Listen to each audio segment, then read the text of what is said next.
Nikada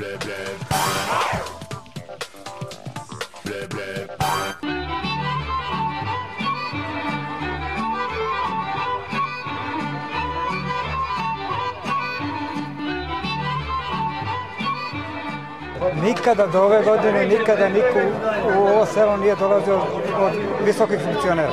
Ovo je za nas nešto veliko. Bravo svima. Dobar dan, gde je? Ma gdje si bre? Čekaj, stavio si Širića odelo.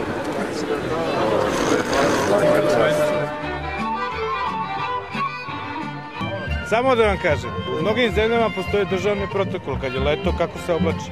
Ali moj čika Jova, on uopšte, ja sam jednom ga zamolio da dođe neformalno obučen i on se naljutio. I kaže, on u životu nije izašao nigde bez odela. Izvolite.